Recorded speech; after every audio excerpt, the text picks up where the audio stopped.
How I Became a Ghost, a Choctaw Trail of Tears story by Tingle.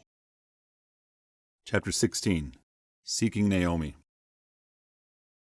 I thought everyone was asleep. I'd heard old men snoring, but not every old man snores. I thought I had fooled them all, and anyway, I had to talk to Joseph. I climbed from my blanket and walked to the creek. "Joseph," I whispered, "are you here?" "Yes," he said, stepping from behind a big cypress tree. "Good job." "Isaac, who is your friend?" In the quiet woods of the night, the voice of Naomi boomed like a shotgun. I jumped like I was a target. Naomi stepped from the shadows. I hung my head and I said nothing. "I already know Isaac, but we have not met," said Naomi, stepping to Joseph and offering his hand.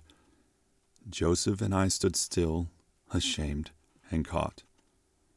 "I won't wake up the council, not at this late hour," said Naomi, "but you will tell me what is going on, and you will tell me now." Joseph and I told Naomi the whole story. For almost an hour we talked. We told him of the burning of our homes. Joseph told him of his escape. We told him about Naomi and our mission to rescue her. We told him of the soldiers and how Joseph's life was in danger. I even told him about seeing the ghost.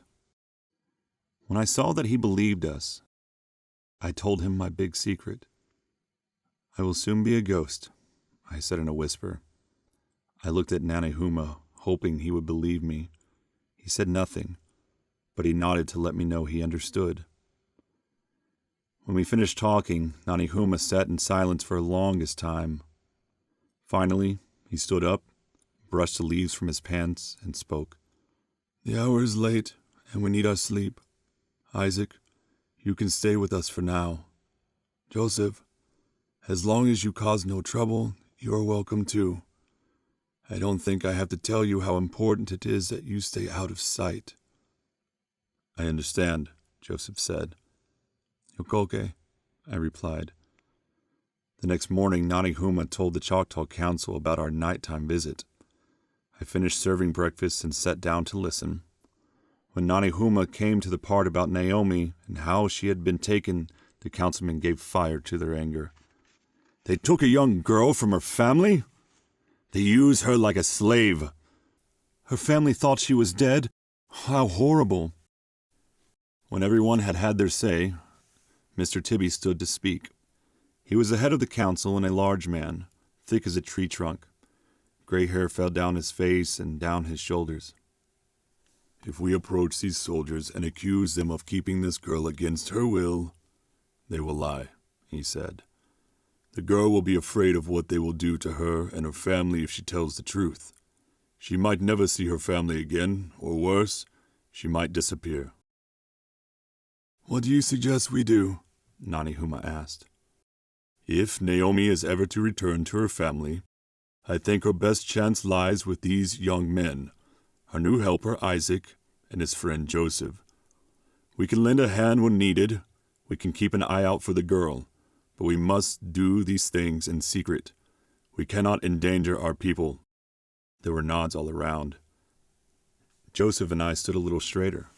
Rescuing Naomi gave us all a purpose. I noticed it right away. The councilwoman walked faster than usual that morning, leaving our wagon behind. When we stopped for our new meal, the woman kept walking. They waved to the soldiers, saying, "We know there are berries in these woods. If we find any, we'll make berry pudding.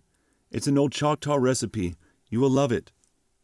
The soldiers smiled and waved. "We'll hold you to that promise," the soldiers shouted. I know better than to follow the women.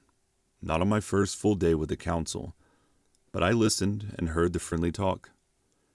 These councilwomen are smart, I thought. They are gaining the soldiers' trust. While I built the fire that evening, the woman reported to the council. "We saw her," said Stella. She was the eldest, a white-haired, thin woman. "We saw Naomi. When she heard us speaking to the soldiers, she peeked around the back of the wagon. She was curious, but I could tell she did not want us to see her." "She is afraid for her family," said Naomi. "The soldiers said they would harm her little sister if she caused any trouble." She was dressed like a boy, Stella said, just like we expected, but anyone who looked closely could see she is a strong, young girl. A terrified young girl, said another woman. What do you think we should do now? Nanihuma asked. Let the boys do their jobs, said Mr. Tibby.